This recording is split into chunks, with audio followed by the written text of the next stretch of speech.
Assalamualaikum warahmatullahi wabarakatuh. Baik anak-anak, bagaimana kabarnya hari ini? Mudah-mudahan anak-anak semuanya dalam keadaan sehat ya. Baik anak-anak, untuk pertemuan tematik hari ini, hari Selasa 2 Maret 2021, kita akan belajar tentang cerita fiksi dan non-fiksi ya anak-anak ya. Mungkin anak-anak sudah pernah mendengar tentang cerita fiksi atau non-fiksi. Nah, kita pelajari lebih dalam ya terkait cerita fiksi dan non-fiksi. Oke, Ibu. Nah, yang pertama anak-anak, kita bahas terlebih dahulu tentang cerita fiksi. Apa sih cerita fiksi itu? Cerita fiksi itu adalah cerita yang dibuat berdasarkan imajinasi atau rekaan penulisnya. Jadi bukan kejadian yang sebenarnya ya anak-anak ya. Nah, itu disebut cerita fiksi. Nah, nanti seperti apa ciri-cirinya, lalu macamnya ada apa saja, contohnya ada apa saja, kita akan bahas di slide berikutnya. Terus simak baik-baik ya. Oke, anak-anak, sekarang kita akan bahas terlebih dahulu ciri-ciri dari cerita fiksi. Untuk gambar di samping ini hanya contoh-contoh dari kisah fiksi ya, anak-anak ya. Nah, ciri yang pertama, fiksi itu sifatnya rekaan atau imajinasi dari pengarang. Jadi bukan berdasarkan kisah nyata atau memang betul-betul terjadi ya, tetapi rekaan, rekayasa atau buatan atau berdasarkan imajinasi, bayangan, gambaran dari pengarangnya. Nah, itu ciri yang pertama ya. Lalu ciri yang kedua, dalam cerita fiksi itu terdapat kebenaran yang relatif atau tidak mutlak. Jadi tidak apa sih?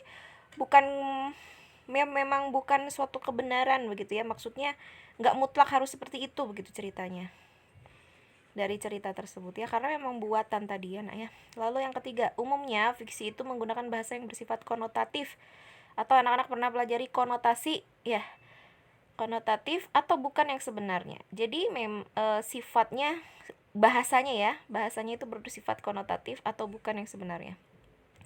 Dan karya fiksi ini tidak memiliki sistematika yang baku, misalkan harus seperti apa, harus menggunakan tulisan yang seperti apa begitu ya. Gaya tulisan kalau anak-anak kan proposal, misalkan skripsi ya, atau kalau anak-anak kuliah ya, kakak-kakak yang kuliah begitu harus membuat makalah, atau anak-anak yang SMP SMA juga membuat makalah. Nah, itu harus ada aturan-aturannya ya, sistematika penulisan.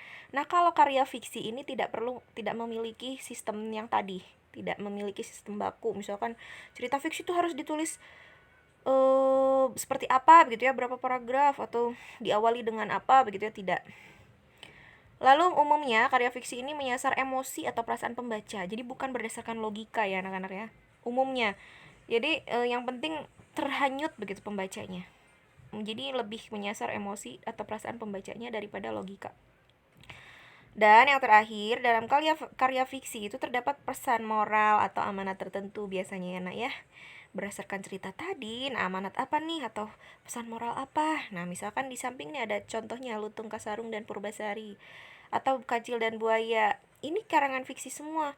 Tapi di akhirnya kita bisa menarik kesimpulan atau amanat dari pesan moral dari cerita tersebut itu apa sih sebetulnya. Nah, itu ciri-ciri cerita fiksi ya anak-anak. Selanjutnya, nah sekarang kita kenali contoh tulisan fiksi itu ada apa saja. Yang pertama, cerita pendek atau yang anak-anak sering dengar itu cerpen. Cerpen itu termasuk salah satu tulisan fiksi. Contoh tulisan fiksi itu cerpen. Misalnya ada contoh cerpen ya, Piala untuk Rizka, karya dari Cinta Arta Prasanti. Lalu ada juga cerpen Sekardus Uang Cinta untuk Lala. Nah, selanjutnya contoh yang kedua, tulisan yang kedua itu ada novel ya anak-anak ya. Nah, contoh di sini ada novel Dilan misalkan ya, atau novel Siti Nurbaya. Nah, selanjutnya ada cerita sinetron. Nah, sinetron juga termasuk tulisan fiksi ya anak-anak ya. Jadi rekaan penulisnya, jadi bukan cerita sebenarnya. Di sini ada Lorong Waktu, misalkan ya sinetron Lorong Waktu, atau Jini Oh Jini zaman dulu ya, anak-anak mungkin belum kenal. Nah, selanjutnya yang keempat itu jenis tulisan fiksi yang selanjutnya ada roman. Contohnya Sidul Anak Jakarta ya, Neraka Dunia misalkan.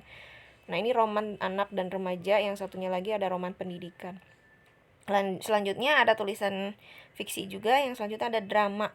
Misalnya Rumah Merah Putih, Sidul the Movie gitu ya. Dan ada juga naskah film, misalkan Manusia 6 Juta Dolar. Ini Dono Kasino Indro ya, zaman dulu, kalau anak-anak tahu barangkali. Sama ada Semesta Mendukung. Nah, itu hanya contoh-contoh saja ya, yang anak-anak perlu ketahui, bahwa ada cerpen itu masuknya fiksi, novel, cerita sinetron, roman, drama, naskah film, itu semuanya masuknya cerita fiksi. Baik, selanjutnya anak-anak. Selanjutnya di sini ada cerita non fiksi. Aduh, mohon maaf ya, ini tampilan di handphone jadi bertumpuk. Cerita non fiksi itu anak-anak merupakan sebuah cerita yang dibuat dengan memang berdasarkan kenyataan yang benar-benar terjadi, tanpa ada unsur mengada-ngada. Beda ya, kalau yang fiksi tadi itu memang karangan atau pikiran dari penulis. Kalau cerita non fiksi ini memang betul-betul nyata, benar adanya, tanpa ada unsur mengada-ada. Dan ciri-cirinya yang pertama, hal-hal yang terkandung dalam cerita non-fiksi itu nyata, sifatnya nyata.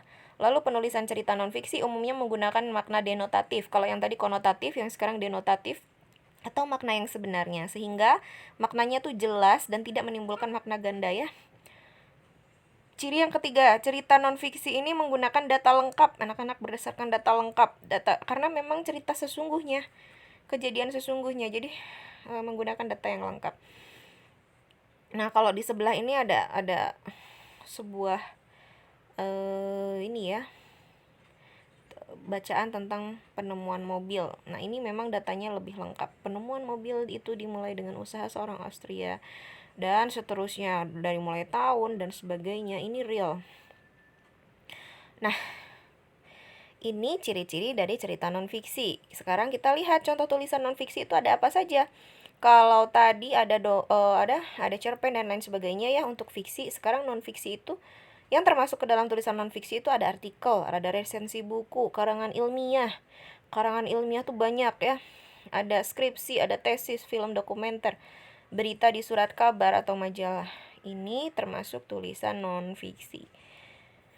Nah, sekarang anak-anak sudah tahu ya apa itu cerita fiksi. Terus apa saja sih ciri-ciri dari cerita fiksi, contoh tulisan fiksi, apa itu cerita non fiksi, dan ciri-cirinya beserta contoh tulisan non fiksi. Mudah-mudahan anak-anak cukup jelas. Nanti apabila ada yang kurang paham, anak-anak bisa lihat kembali penjelasan sebelumnya ya.